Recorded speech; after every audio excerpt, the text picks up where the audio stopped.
Google seats learning series में एक बार फिर से आप सभी लोगों के सामने हाजिर हूं क्वेरी फंक्शन के एक और बेहतरीन एग्जांपल के साथ। वैसे तो आप लोगों ने डिफरेंट सीट से डेटा को कंबाइन करना ऑलरेडी सीख रखा है, लेकिन क्वेरी फंक्शन के थ्रू तो नहीं सीखा। तो आज के एग्जांपल में मैं क्वेरी फंक्शन को यूज करते हुए डिफरेंट सीट से डेटा को कंबाइन करके फिर कुछ आउटपुट दिखाने की कोशिश करूंगा। आगे के एग्जांपल में वही प्रॉब्लम और सॉल्यूशन के साथ। इनिशिएटिव लिया है, क्या हुआ?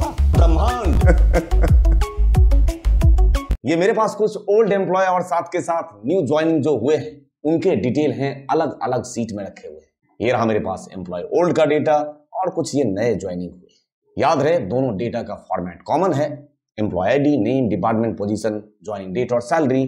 इस ओल्ड एम्प्लॉय में भी वही सेम फॉर्मेट आपके सामने है। अब मेरी रिक्वायरमेंट ये है कि इन दोनों सीट के बेस पे ओल्ड और जो नए ज्वाइनिंग हुए हैं जितने भी एम्प्लॉय उनका काउंट चाहिए होगा मुझे डिपार्टमेंट वाइज या पोजीशन वाइज। ठीक है, तो मैं नाम का काउंट चाहता हूं डिपार्टमेंट वाइज, लेकिन डेटा सेट एक सीट से नहीं दोनों सीट से लेके आना है। मतलब आपको डेटा को पहले कंबाइन करना होगा और डेटा कंबाइन कर देने के बाद नाम का काउंट चाहिए डिपार्टमेंट वाइज।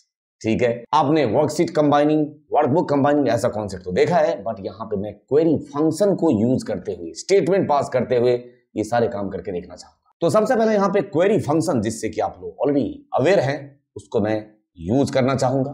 यहाँ पे डेटा का रेंज मांग रहा है। अब तक आप लोगों ने सिंगल रेंज को पास करना और उसके बेस पे सेलेक्ट स्टेटमेंट आपने यूज किया हुआ है, उसमें कोई प्रॉब्लम नहीं है। अब मैं यहाँ पे सिंगल रेंज नहीं, आपके पास दो अलग अलग टैब में डेटा है, उसको मर्ज करके मतलब कंबाइन करके तब आगे सेलेक्ट स्टेटमेंट यूज करना चाहूंगा। उसके लिए मुझे सहारा लेना होगा कर्ली ब्रेसेस, मतलब एरे की बात कर रहा हूं। पहला रेंज ले लेंगे हम लोग, ये रहा पहला रेंज, और यहाँ पे एंड ऑफ स्टेटमेंट देख लीजिए, एंड ऑफ स्टेटमेंट यहाँ पे पास कर दिया। और अब दूसरे टेबल का भी रेंज ले लेना चाहेंगे ऐसे।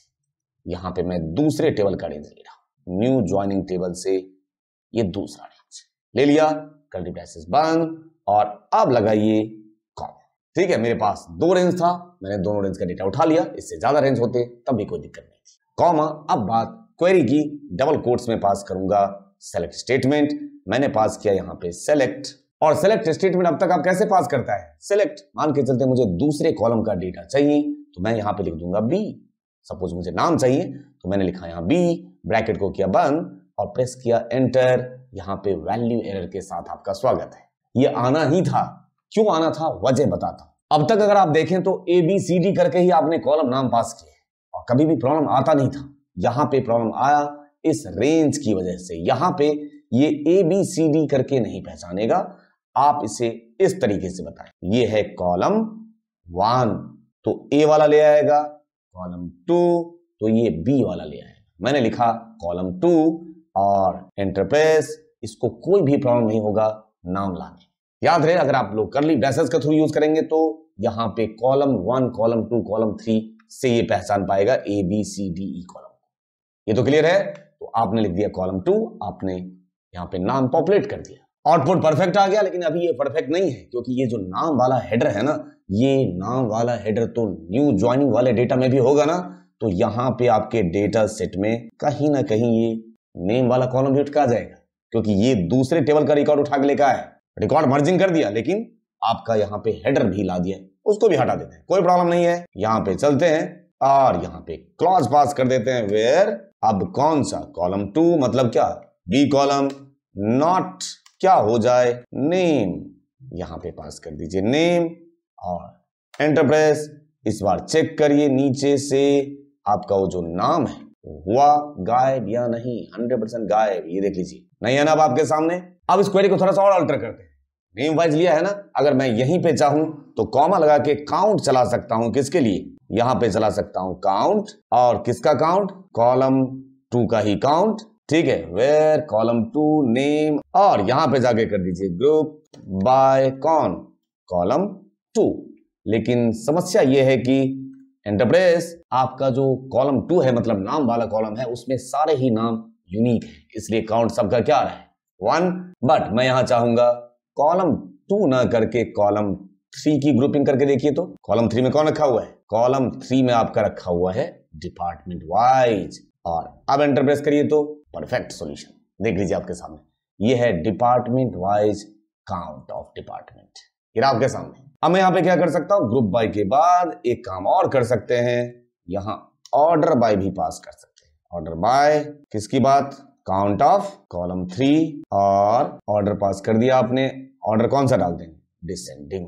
ऐसे एंटर प्रेस करके देखिए तो एक बार, एंटर प्रेस, ये रहा आपके सामने ऑर्डर डिसेंडिंग या असेंडिंग ऑर्डर। जैसा आप चाहते हैं वैसे आप मैनिपुलेट कर सकते हैं अपने फॉर्मूला को। आप देख सकते हैं मैं कहां से स्टार्ट किया और क्या क्या करता जा रहा हूं इसके साथ। तो उम्मीद करता हूं मैं आप लोगों को क्वेरी फंक्शन का कॉन्सेप्ट, उसके जो स्टेटमेंट है उसे मैं समझा पा रहा हूंगा। आज मैंने आपको 2 वर्कशीट अलग अलग टैब से डेटा को मर्ज करके उसके बाद क्वेरी फाइंड करके दिखाया। आपके लाइफ में जरूर ये वैल्यू ऐड करेगा। खुद भी सीखिए और जो आपके अपने हैं उनसे भी नॉलेज जरूर शेयर कीजिए। और अब मैं आज के वीडियो का साइनिंग ऑफ लेता हूं यहीं पे इस एंडिंग नोट के साथ। अभी बीच में जॉब छूट गई कुछ दिनों के लिए, तभी तो याद आता है कि कोर्स कर लूं। इसलिए मैंने सोचा कि MIS का कोर्स कर लूं।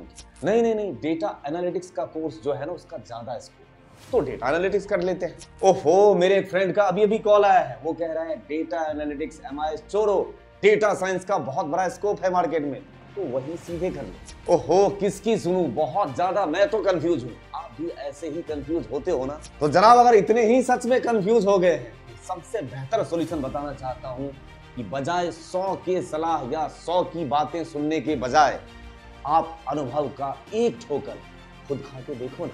यकीन दिलाता हूं आपको बहुत ही ज्यादा हिम्मत और जो मजबूती है ना वो देगा ये अनुभव। Thank you for your love and support. Thank you.